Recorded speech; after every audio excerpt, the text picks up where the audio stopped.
Bună ziua, doamnelor și domnilor. Hello, ladies and gentlemen, welcome. Welcome to the joint press conference. Urmează acum declarații comune de presă ale ministrului. We are going to hear joint press declarations of His Excellency Bogdan Aurescu and His Excellency Mr. Blinken. Mr. Aurescu, you have the floor. Bună ziua. Hello. Good afternoon. Good afternoon. It's a great pleasure and honor for me to welcome to Bucharest the State Secretary of the United States, Antony Blinken. Dear Tony, welcome to Bucharest.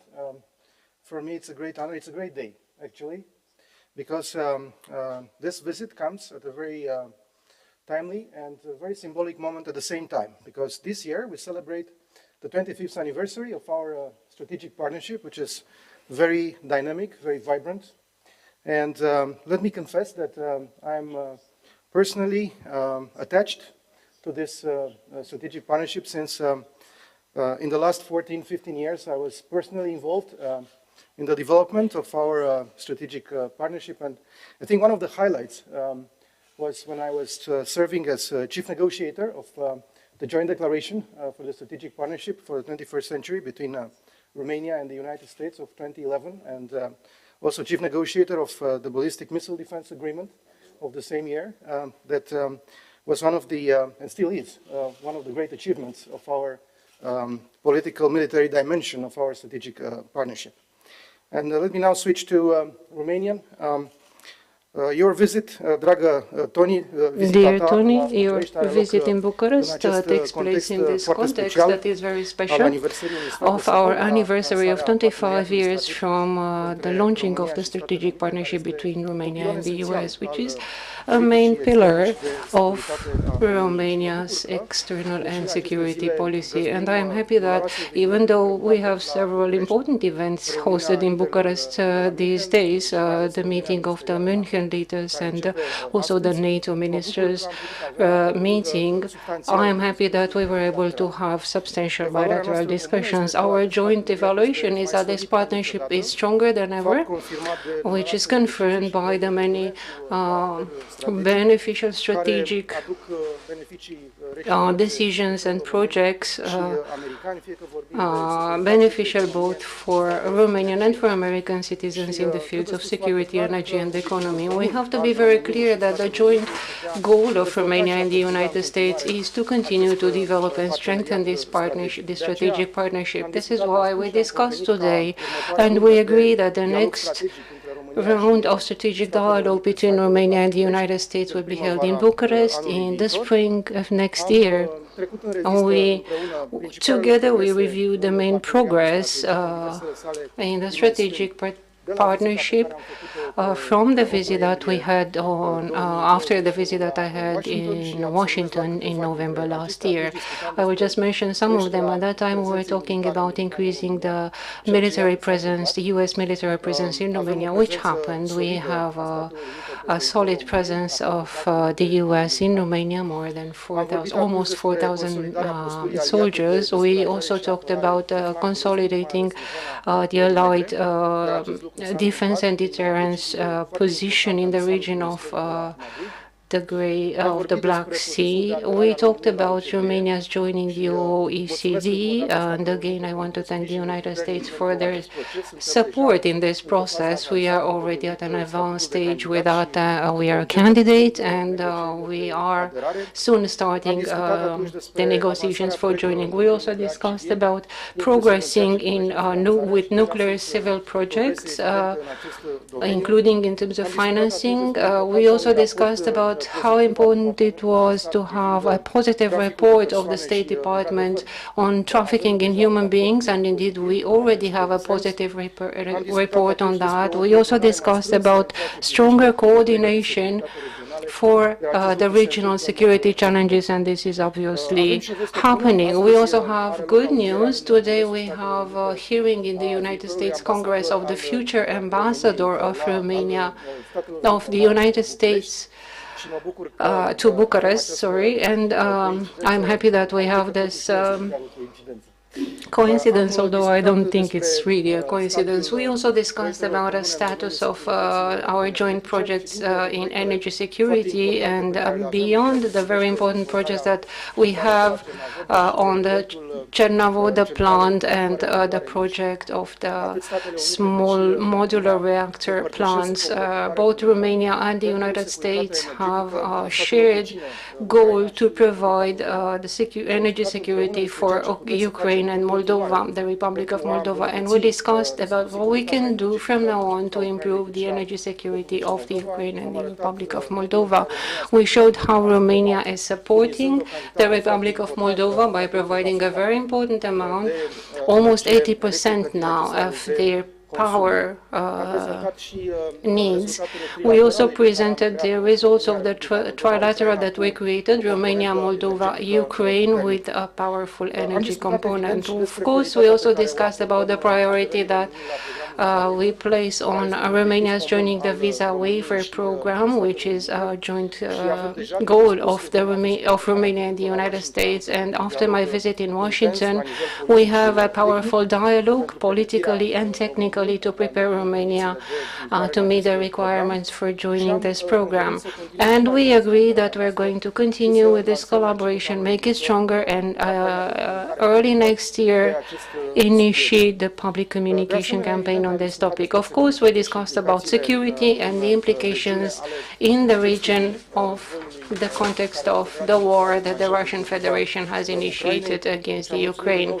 And again, we thank the United States for their unshaken commitment for the security of the eastern flank states and especially for the security of Romania. During these days, at the reunion of the meeting of the NATO ministers, we're going to discuss about implementing the decisions of the Madrid summit, especially those that concern consolidation of the defense and deterrence position on the eastern flank and in the Black Sea region. We also discussed about developing our cooperation in equipping the Romanian military with modern equipment, as Romania has decided to move from 2% to 2.5% of the GDP for defense expenditure starting next year. And we also discussed about how Romania helps the Ukraine to face the consequences of the war initiated by Russia against this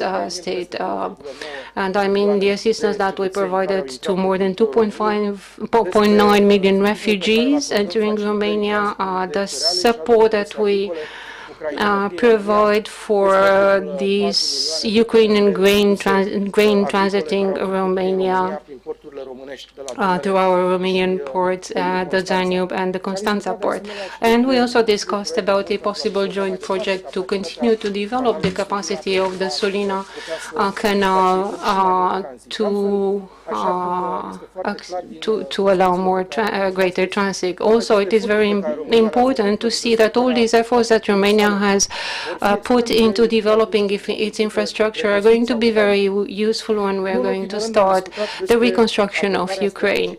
We also discussed about the strategic approach of the security of the Black Sea, increasing resilience in this region and making the Black Sea a safe, free, prosperous region post-conflict, of course.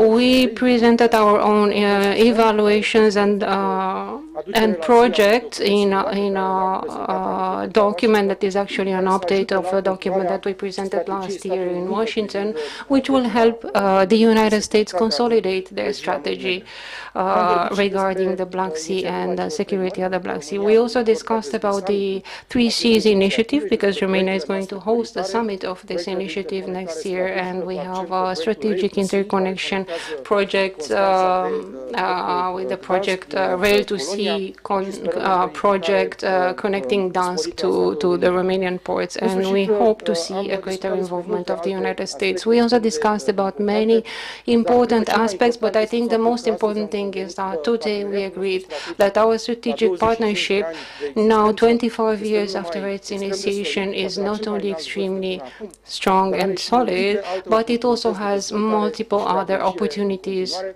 to become deeper and more developed. And the Romania and the United States fully agree that they have to continue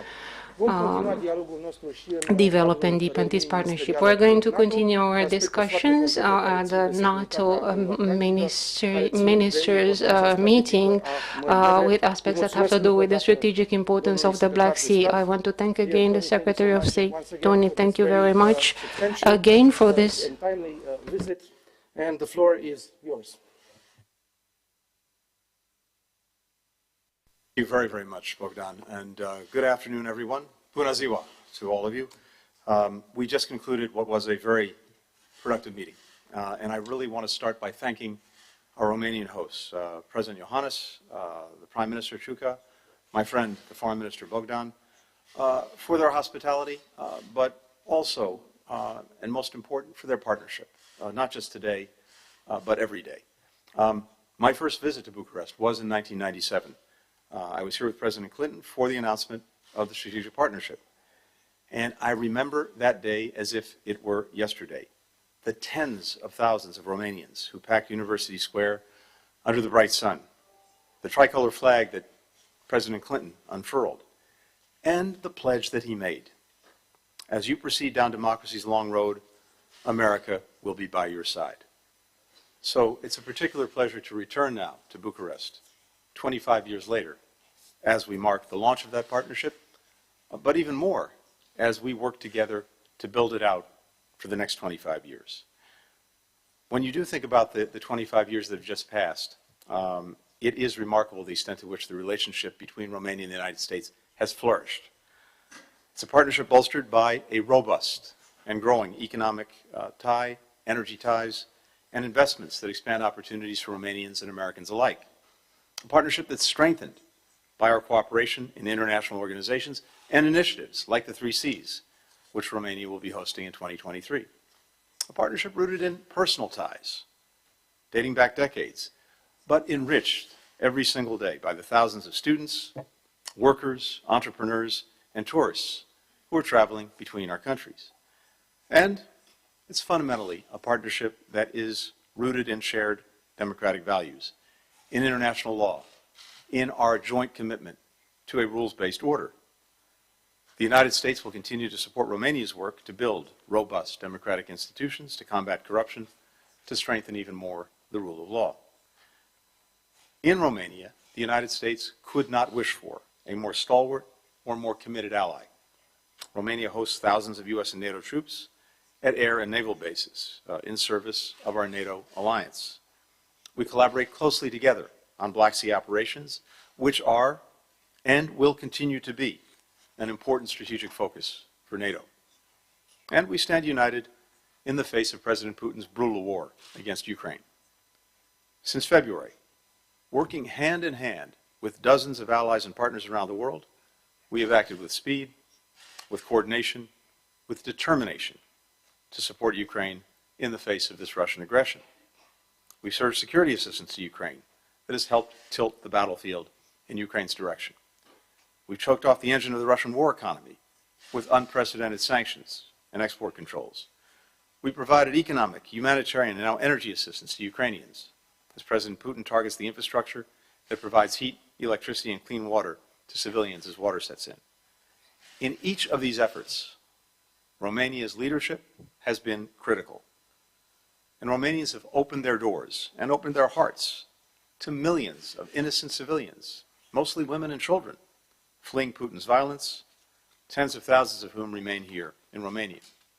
Romanians have delivered food, water, medical supplies, and fuel to Ukrainians in need. Romania has facilitated the export of more than 6 million tons of Ukrainian grain, helping prevent millions of people around the world from going hungry.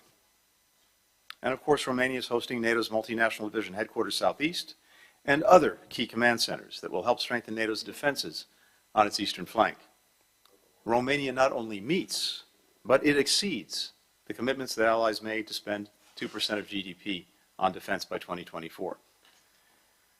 Now, we know that Romania's leadership in all of these efforts has come with costs to the Romanian people, as it has for people across Europe and indeed around the world.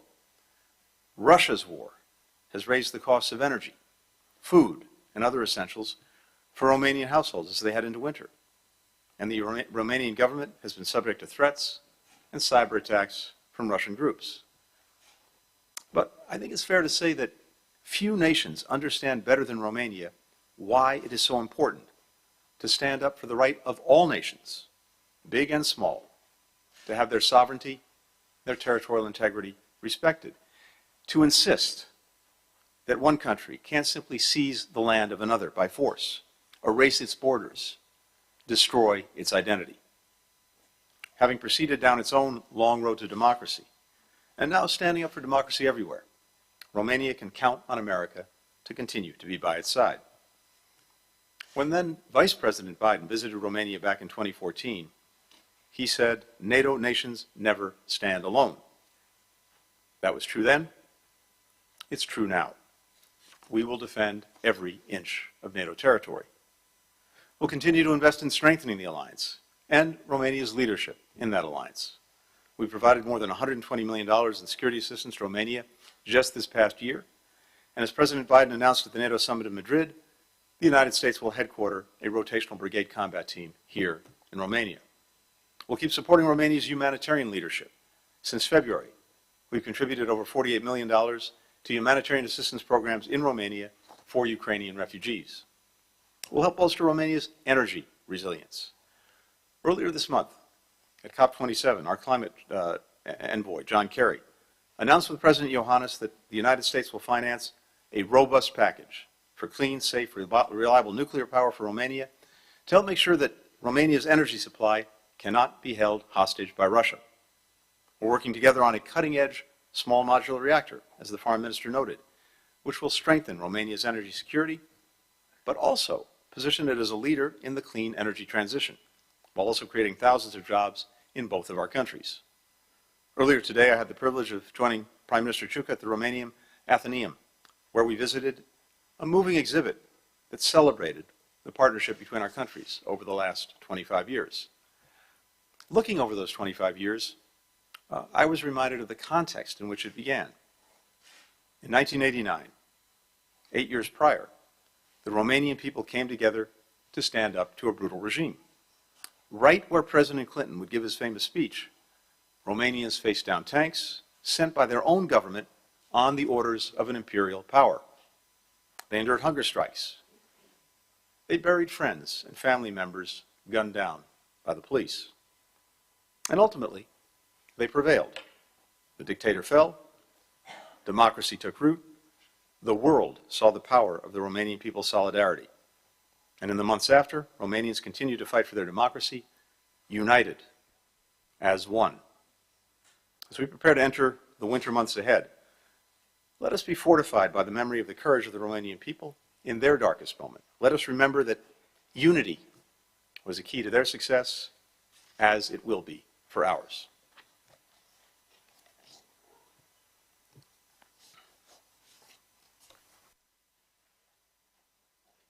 Vă mulțumesc. Întrebări? Thank you. Any questions?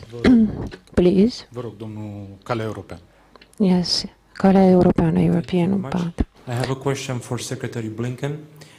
Considering that this NATO ministerial meeting takes place in Bucharest, there is a lot of weight on the strategic importance of the Black Sea region, from where Russia launched its multiple aggression against Ukraine since 2014 and now from February 24. Last year, when you received Foreign Minister Aurescu at the State Department, you discussed about a U.S. strategy for the Black Sea. What is the current state of play within the administration and the Congress of this document, and what role do you see Romania playing in this strategy, given that Romania advocates for more NATO troops and also for more military equipment? And also for Foreign Minister Aurescu, if you want to add Romania's view on the matter, since you earlier mentioned that you handed to your U.S. counterpart Romania's evaluation on the matter. Thank you very much. Thank you very much. When it comes to the Black Sea region, this is an area of vital strategic importance to us and to NATO. We have three allies that are literal states, as our close partners, Ukraine and Georgia. Russia has turned parts of the Black Sea into a war zone. We've seen missiles from warships coming into Ukrainian cities and towns. Russian forces, of course, have blocked Ukrainian ports, causing what has been the worst food security crisis in years. And thankfully, because of important efforts by the United Nations and Turkey, we were able to get the Black Sea corridor moving. And of course, Romania has been playing a critical role in the export of grain and other foodstuffs from Ukraine to help feed the world. So we're not going to be deterred going forward. We're going to be reinforcing NATO's presence from the Black to the Baltic Seas. And in that effort, we are working constantly between each other as well as with NATO to effectively inform and reinforce our Black Sea strategy. Romania is a vital contributor to that effort and, of course, to the broader effort of making sure that we have the strongest possible defensive alliance when it comes to NATO, as you've heard, contributing 2.5% of GDP, above the 2% Wales pledge to defense. And, of course, Romania in its own right is a key contributor to Black Sea security. We are committed, as we move forward, to building a modern, interoperable military, and that will have benefits across the entire NATO space, including when it comes to the Black Sea. As I've noted, Romania hosts the NATO Multinational Division Headquarters Southeast, which is NATO's regional command and control node. This is a critical institution. A NATO force integration unit, a fully operational multinational brigade. And we have, at present, well over 3,000 U.S. forces here in Romania. So in all of this, simply put, the Black Sea region is a critical component of NATO's defense, NATO strategy, but it is not static. It's one that we continue to work on, both directly together between us as well as in the context of NATO. It's something I intend on bringing up later today when we meet with all of the NATO foreign ministers. Well, thank you so much for the question. As I mentioned, last year in November, when I visited Washington, we discussed about the project of creating a U.S. strategy for the Black Sea. We consider that it's very important to bring also Romania's contribution, and at that time I've forwarded a comprehensive document with the vision of Romania on how this Black Sea strategy should look like in our view.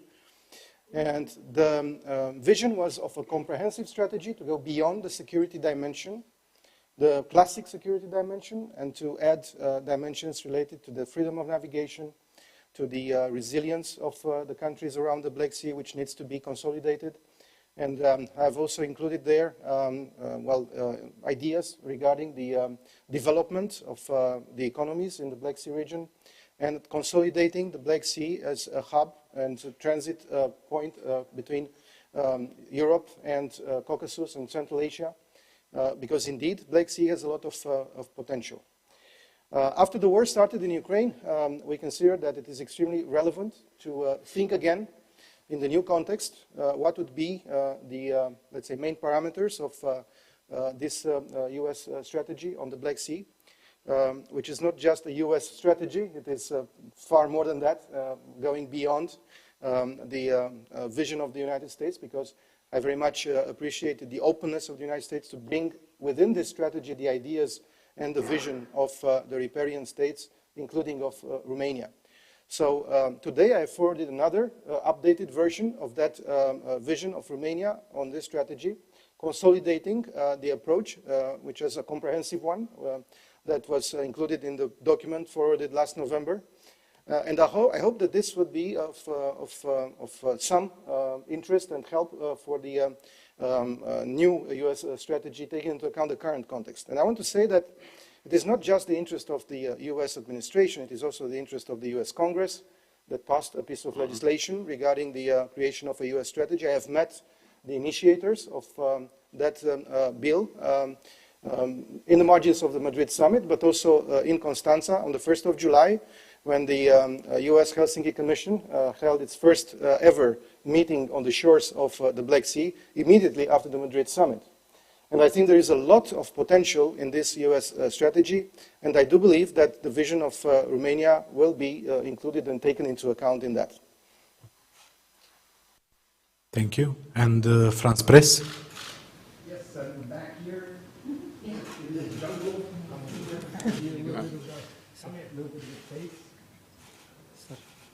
Hi, Léon Bruno, Agence France Presse.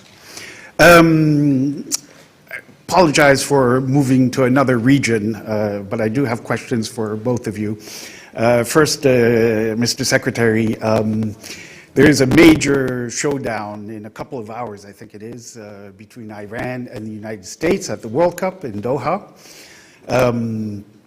This against the backdrop of protest, massive protest for a couple of months, and women and human rights and what have you. There are major geopolitical connotations to this game and a whole bunch of facets.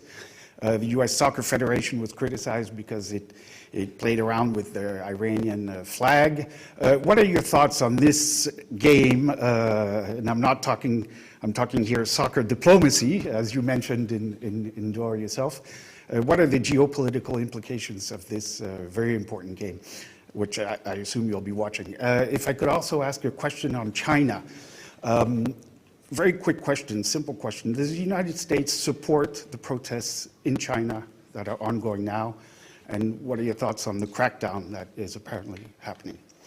And a question for the foreign minister. Thank you very much for hosting us here for this NATO meeting. I was wondering, your country is on the front line of this war in Ukraine, at least in the impact, regarding the impact of that war. The United States and NATO and others say that they will support the Ukraine as long as it takes. And my question to you, to Romania, is how long can you sustain that? And further, do you think NATO and the United States are doing enough? And lastly, does Romania want a permanent U.S. military presence in your country? And thank you very much. Thank you. When it comes to soccer or to football, as it's sometimes more properly known, let's let the athletes do their thing. I'm looking forward to a very competitive match between the United States and Iran. I will be cheering on Team USA. I plan to watch the match later tonight. And having seen them play in Doha in their first game against Wales, I'm certainly confident in their abilities to do well on the field. And look, I don't think there are any particular geopolitical aspects to this, other than that we have what should be a competitive game, and let's let the game speak for itself. When it comes to the protests that we're seeing in China, protests that we're seeing for different reasons in Iran, in other places, our position is the same everywhere, which is that we support the right of people everywhere to peacefully protest, to make known their views, their concerns, and their frustrations. Well, thank you so much for the question on Ukraine. We have supported Ukraine from day one of the war. And this support was in terms of humanitarian support, in terms of support for the transfer of grain that I have already mentioned. So 8.4 million tons of agricultural products, out of which 7.1 million tons of grain. This means a lot compared to the solidarity lanes within the European Union, which amounts to about 16 million tons of grain and other products which were transported, and compared also to the Black Sea Grain Initiative, which managed to facilitate the transfer of 11.1 million tons of grain and other agricultural products of Ukraine. So it was a huge effort, and I think this huge effort will continue, because I do think that we need to support Ukraine as long as it takes. So there is no fatigue here about supporting Ukraine, and we will continue with the same effort, because we think that supporting Ukraine means in fact supporting the security of Romania, the security of the Romanian citizens, the security of the European Union, the security of the Euro-Atlantic area. Because the war against Ukraine, the war unleashed by Russia, is not just a war about Ukraine or against Ukraine. It is not just an attack on the security of our neighbor. It is an attack of the security of the region. It's an attack of the security of Europe, an attack of the Euro-Atlantic security, It's about changing, or the attempt to change, the parameters of the Euro-Atlantic security architecture. And we have to respond in a resolute manner in order to protect these parameters and to ensure that the rules-based international order is ensured.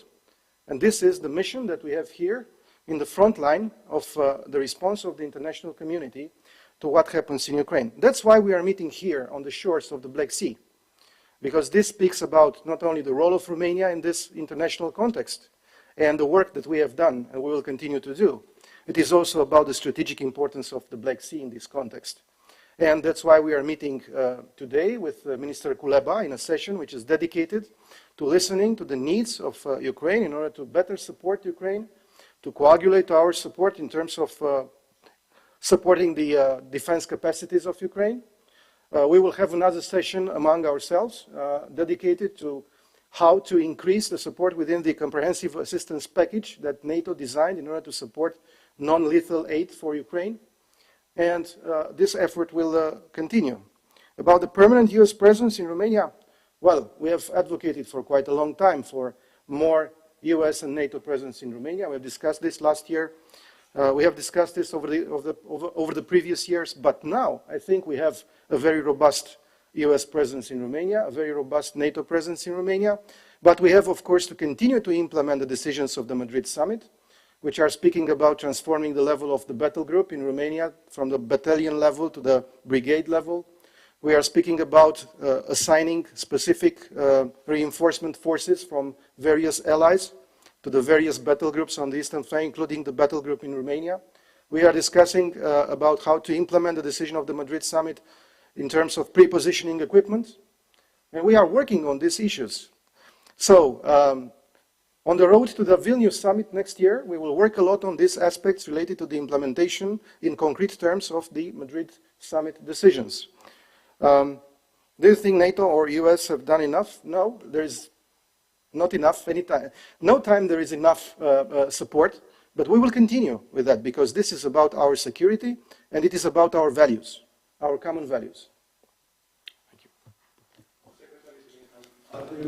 Thank you. The press conference is over. Thank you very much.